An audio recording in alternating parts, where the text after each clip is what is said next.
Hello दोस्तों आज की इस वीडियो में हम करंट अफेयर से कुछ सवाल करने वाले हैं और जितने भी सवाल हैं सभी की में इंपॉर्टेंट पॉइंट्स के साथ करेंगे। तो बिना किसी देरी के शुरू करते हैं आज भी प्रश्न नंबर 1 से। और प्रश्न नंबर 1 हो जाएगा, 9 अगस्त को कौन सा दिवस मनाया जाता है? तो 9 अगस्त को मनाया जाता है आपका विश्व आदिवासी दिवस। ऑप्शन नंबर बी इसका सही आंसर हो जाएगा। विश्व आदिवासी दिवस मनाया जाता है 9 अगस्त को।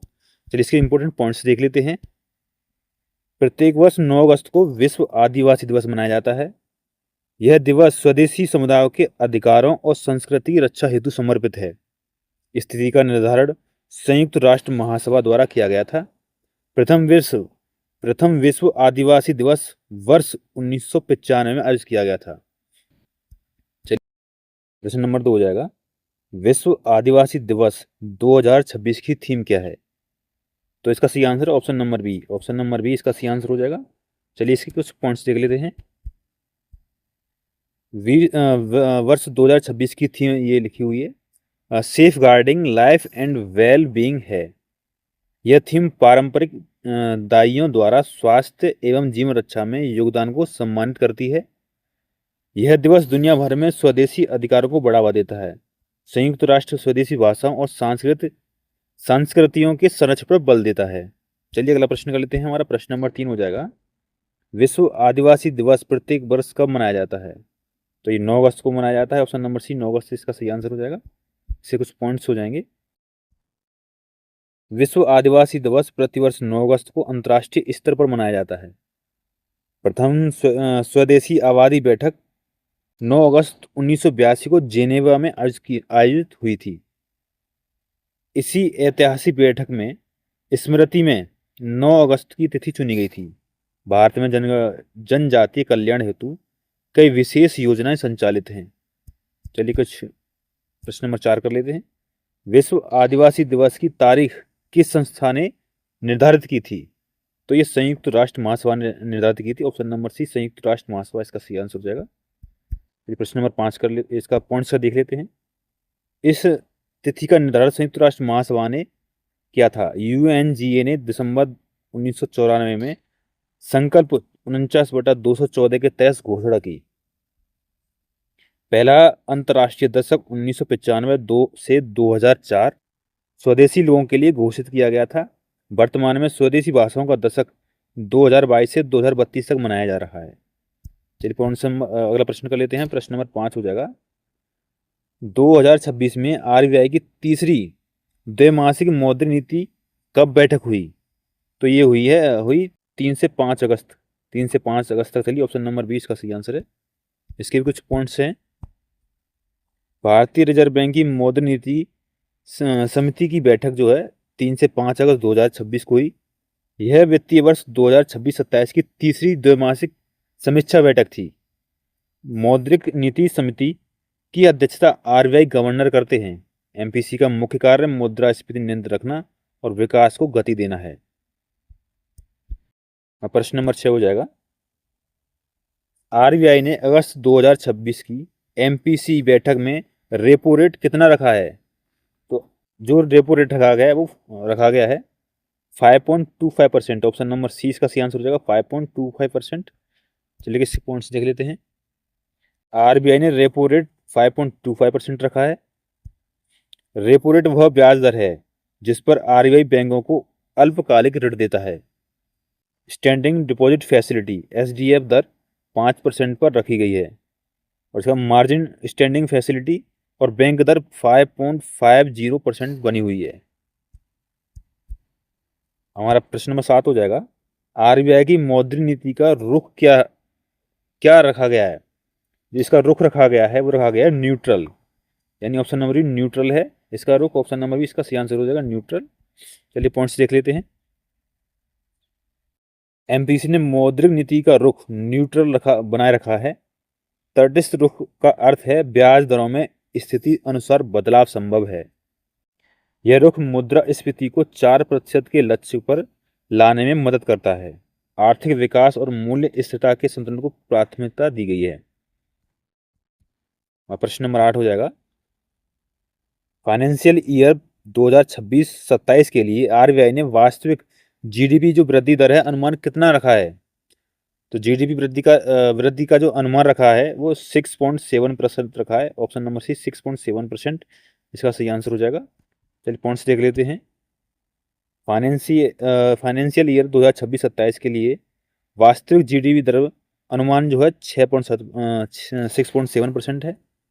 क्वार्टर 1 में 6.5% और क्वार्टर 2 में 6.7% और क्वार्टर 3 में 7% तक क्वार्टर 4 में 6.6% का अनुमान है।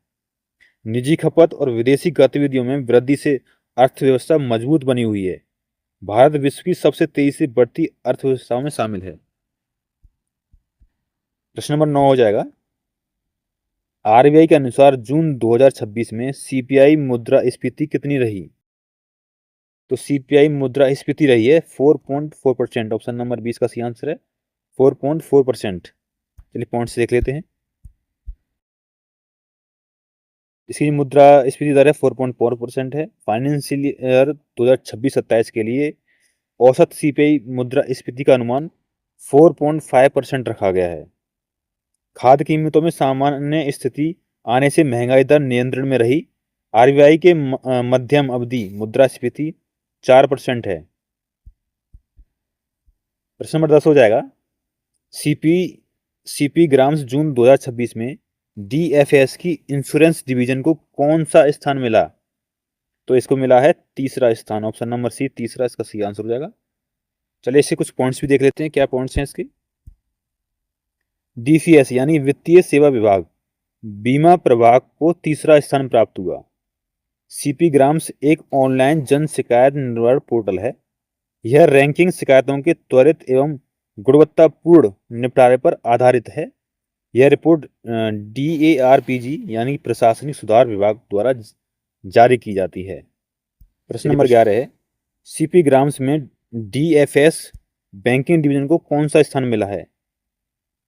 तो सीपी ग्राम्स में जो डीएफएस बैंकिंग को मिला है छठा स्थान। ऑप्शन नंबर सी छठा इसका सही आंसर हो जाएगा। चलो इसके पॉइंट्स हो जाएंगे। इनको छठा स्थान मिला हुआ है। बैंकिंग सेवाओं से जुड़ी नागरिकों की शिकायतों का त्वरित समाधान किया गया। 85% से अधिक शिकायतों का समाधान तय समय सीमा के भीतर हुआ है। 85% का सुशासन और पारदर्शी लोक प्रशासन को मजबूत करने हेतु यह मूल्यांकन होता है। प्रश्न नंबर 12 करेंगे। जून 2026 में डीएफएस ने कितनी से अधिक शिकायतों का निपटारा किया है? तो इन्होंने किया है 30,000 से अधिक शिकायतों का निपटारा। ऑप्शन नंबर सी 30,000 इसका सही आंसर हो जाएगा। चलिए कर लेते हैं, पॉइंट्स हो जाएंगे। जून 2026 में डीएफएस ने 30,000 से अधिक शिकायतों का समाधान किया है। इसमें बैंकिंग, बीमा, पेंशन से जुड़े मामले शामिल हैं। औसतन निपटारा समय घटकर मात्र 14 से 16 दिन रह गया है। इससे नागरिकों का सरकारी वित्तीय संस्था पर भरोसा मजबूत हुआ है। चलिए प्रश्न नंबर 13 कर लेते हैं। 2025 और 26 में भारत का सबसे बड़ा टमाटर उत्पादक राज्य कौन बना है? तो 2025-26 में जो भारत का सबसे बड़ा टमाटर उत्पादक राज्य है वो मध्य प्रदेश बना है। ऑप्शन नंबर 20 का सही आंसर होगा मध्य प्रदेश। पॉइंट्स देख लेंगे इसके। मध्य प्रदेश भारत का सबसे बड़ा टमाटर उत्पादक राज्य बना। मध्य प्रदेश ने आंध्र प्रदेश को पीछे छोड़कर शीर्ष स्थान हासिल किया है। इससे पहले आंध्र प्रदेश 1 नंबर पे था, अब इस बार मध्य प्रदेश हो गया है। संरक्षित खेती सिंचाई सुविधा के विस्तार से उत्पादन में वृद्धि हुई। मालवा और निमाड़ क्षेत्र टमाटर उत्पादन के प्रमुख केंद्र हैं। मालवा और निमाड़ क्षेत्र। चलिए प्रश्न नंबर 14 करेंगे। 2025-26 में भारत का कुल टमाटर उत्पादन कितना रहा? तो पूरे भारत का जो टमाटर उत्पादन रहा है कुल मिलाकर वो रहा 21 million ton. Option number C 21.32 million ton हो जाएगा, इसका सही आंसर हो जाए। चलिए इसके पॉइंट्स हो जाएंगे। 2025-26 में भारत का कुल टमाटर उत्पादन 21.32 मिलियन टन दर्ज किया गया है।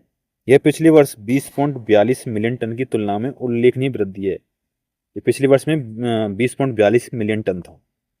सब्जियों के कुल उत्पादन में आलू और प्याज के बाद टमाटर का तीसरा स्थान है। पहले नंबर पर आलू, दूसरे नंबर पर प्याज और तीसरे नंबर पर टमाटर है। उन्नत किस्म बीजों और अनुकूल मौसम से पैदावार में बढ़ोतरी हुई है। प्रश्न नंबर 15 हो जाएगा। विश्व में टमाटर उत्पादन में भारत का कौन सा स्थान है? तो विश्व में जो है भारत का स्थान है दूसरा, ऑप्शन नंबर बी दूसरा। टमाटर उत्पादन में भारत का विश्व में दूसरा स्थान है। चलिए इसके पॉइंट्स देख लेंगे। वैश्विक स्तर पर टमाटर में भारत का दूसरा स्थान है। विश्व के कुल टमाटर उत्पादन में भारत की हिस्सेदारी लगभग 11% है। भारत में विशाल पैमाने पर टमाटर की घरेलू खपत और प्रसंस्करण होता है। प्रसंस्करण क्षमता बढ़ाने के लिए ऑपरेशन ग्रीन्स योजना संचालित है। प्रश्न नंबर 16 हो जाएगा। 2025-26 में टमाटर उत्पादन में भारत से आगे कौन सा देश रहा? तो भारत से आगे रहा है चीन। पहले नंबर पर टमाटर उत्पादन में चीन रहा है। ऑप्शन नंबर सी इसका सही आंसर है। इसमें महत्वपूर्ण बिंदु हो जाएंगे। विश्व में सबसे अधिक टमाटर उत्पादन में चीन। चीन दुनिया की कुल उत्पादन का लगभग 30% हिस्सा उत्पादित करता है और भारत 11% करता है। चीन और भारत मिलाकर वैश्विक उत्पादन का 40% हिस्सा बनाते हैं। तीसरे स्थान पर तुर्की और चौथे स्थान पर अमेरिका है। टमाटर उत्पादन में तीसरे पर तुर्की और चौथे पर अमेरिका। प्रश्न नंबर 17 हो जाएगा। भारत में 2025-26 में सबसे अधिक टमाटर उत्पादन किस राज्य ने किया? तो मध्य प्रदेश ने किया। Option number A Madhya Pradesh इसका आंसर हो जाएगा। इसका पॉइंट्स हो जाएंगे। मध्य प्रदेश ने 3.32 मिलियन टन टमाटर उत्पादन किया है। आंध्र प्रदेश दूसरे स्थान पर तथा कर्नाटक तीसरे स्थान पर रहा। राज्य सरकार द्वारा क्लस्टर आधारित बागवानी को विशेष प्रोत्साहन मिला है। स्थानीय किसानों को सीधे फूड प्रोसेसिंग यूनिट से जोड़ा गया है। प्रश्न नंबर 18 हो जाएगा। MIDH यानी कि एकीकृत बागवानी विकास मिशन किस क्षेत्र से संबंधित है? तो ये बागवानी क्षेत्र से संबंधित हो जाएगा। ऑप्शन नंबर बी बागवानी इसका सही आंसर हो जाएगा। इसके पॉइंट्स हो जाएंगे। MIDH केंद्र प्रायोजित बागवानी विकास योजना है। इसके तहत फल, सब्जी, मसाले, फूलों की खेती को बढ़ावा दिया जाता है। यह कृषि एवं किसान कल्याण मंत्रालय द्वारा संचालित है। योजना का उद्देश्य किसानों की आय बढ़ाना और फसल नुकसान घटाना है। चलिए अगला प्रश्न कर लेते हैं। प्रश्न नंबर 19 है। असम की निजुत मोइना योजना मुख्य रूप से किसके लिए है? तो जो निजुत मोइना योजना है मुख्य रूप से छात्राओं के लिए है। ऑप्शन नंबर बी छात्राओं के लिए इसका सही आंसर हो जाएगा। चलिए इसके पॉइंट्स जान लेते हैं। निजुत मोइना योजना असम सरकार की एक महत्वाकांक्षी पहल है। इसका प्रमुख उद्देश्य छात्राओं की उच्च शिक्षा को बढ़ावा देना है। उच्च शिक्षा प्राप्त कर रही छात्राओं को वित्तीय प्रोत्साहन दिया जाता है। यह योजना राज्य में महिला सशक्तिकरण की दिशा में बड़ा कदम है। चलिए अगला प्रश्न हो जाएगा। प्रश्न नंबर 20। निजुत मोइना योजना का प्रमुख उद्देश्य क्या है? तो इसका जो प्रमुख उद्देश्य है वो है बाल विवाह रोकना और लड़कियों की उच्च शिक्षा बढ़ाना। ऑप्शन नंबर 20 का सही आंसर हो जाएगा।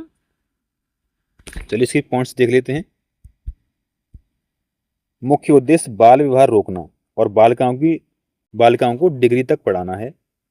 स्नातक छात्राओं को 1000 प्रति माह और पीजी छात्राओं को 1250 रुपये प्रति माह मिलते हैं। शर्त यह है कि छात्रा का विवाह पढ़ाई के दौरान नहीं होना चाहिए। इससे राज्य में बालिका शिक्षा की दर में भारी सुधार हुआ है। चलिए प्रश्न नंबर 21 करेंगे। वर्ष 2026-27 में निजुत मोइना योजना में कितनी छात्राओं का लक्ष्य है? तो इस योजना में करीब 5 लाख छात्राओं का लक्ष्य है। ऑप्शन नंबर सी 5 लाख इसका सही आंसर हो जाएगा। इसके पॉइंट्स हो जाएंगे। 5 लाख छात्राओं का इसका लक्ष्य रखा गया है। असम सरकार ने इसके लिए 1500 करोड़ का बजट रखा है। राज्य के सभी सरकारी एवं सहायता प्राप्त कॉलेजों में यह लागू है। यह योजना महिला सशक्तिकरण की दिशा में दूरगामी कदम है। प्रश्न नंबर 22 हो जाएगा। सिलक्यारा सुरंग बचाव अभियान में कितने श्रमिकों को बचाया गया था? तो इसमें कुल 41 श्रमिकों को बचाया गया था। ऑप्शन नंबर भी 41 इसका सही आंसर हो जाएगा। चलिए इसके पॉइंट्स देखेंगे। सिलक्यारा सुरंग हादसे में फंसे सभी 41 श्रमिकों को सुरक्षित निकाला गया। यह साहसिक रेस्क्यू ऑपरेशन 17 दिन तक लगातार चलता रहा था। अंतर्राष्ट्रीय विशेषज्ञों, भारतीय एजेंसियों के संयुक्त प्रयास से सफलता मिली। रेड होल माइनिंग तकनीक से अंतिम चरण में महत्वपूर्ण भूमिका निभाई। प्रश्न नंबर 23 है। 12 रेड माइनर्स को किस सम्मान से सम्मानित किया गया? तो इनको सम्मान किया गया सर्वोच्च जीवन रक्षा पदक, ऑप्शन नंबर सी, सर्वोच्च जीवन रक्षा पदक से। पॉइंट्स नंबर 1 हो जाएगा, रेस्क्यू में शामिल 12 रेड माइनर्स को सर्वोच्च जीवन रक्षा पदक से नवाजा गया। भारत के राष्ट्रपति द्वारा अदम्य साहस के लिए यह सम्मान दिया गया। ऑगर मशीन खराब होने पर इन्होंने मैनुअल ड्रिलिंग का रास्ता बनाया था। यह देश का सर्वोच्च नागरिक जीवन रक्षा पुरस्कार माना जाता है। चलिए प्रश्न नंबर 24 कर लेंगे। सिलक्यारा सुरंग किस जिले में स्थित है? तो सिलक्यारा सुरंग उत्तरकाशी जिले में स्थित है, उत्तराखंड की उत्तरकाशी में। ऑप्शन नंबर सी इसका सही आंसर हो जाएगा। इसका पॉइंट्स नंबर 1 हो जाएगा, सिलक्यारा सुरंग उत्तराखंड की उत्तरकाशी जिले में स्थित है। यह 4 धाम ऑल वेदर रोड प्रोजेक्ट का प्रमुख हिस्सा है। इसकी कुल लंबाई लगभग 4.5 किलोमीटर है। इससे धरासू और यमुनोत्री के बीच की दूरी 26 किलोमीटर घट जाएगी। प्रश्न नंबर 25 हो जाएगा, 16वीं ब्रिक्स हेल्थ मिनिस्टर मीटिंग कहाँ आयोजित हुई? तो ये चंडीगढ़ में आयोजित हुई है। ऑप्शन नंबर सी, चंडीगढ़ इसका सही आंसर हो जाएगा। इसके भी कुछ पॉइंट्स देख लेते हैं, जो कि इस वीडियो का लास्ट प्रश्न है। ये 16वीं ब्रिक्स स्वास्थ्य मंत्रियों की बैठक चंडीगढ़ में आयोजित हुई। कौन सी थी ये? 16वीं। भारत ने वर्ष 2026 के लिए इस बैठक की अध्यक्षता की है। बैठक में वैश्विक स्वास्थ्य सुरक्षा एवं डिजिटल हेल्थ पर चर्चा हुई। पारंपरिक चिकित्सा के एकीकरण पर बल दिया गया है। दोस्तों ये थे कुछ प्रश्न। यदि वीडियो अच्छी लगी हो तो वीडियो को लाइक और शेयर करें, और चैनल पर नए हैं तो चैनल को सब्सक्राइब भी जरूर कर लें।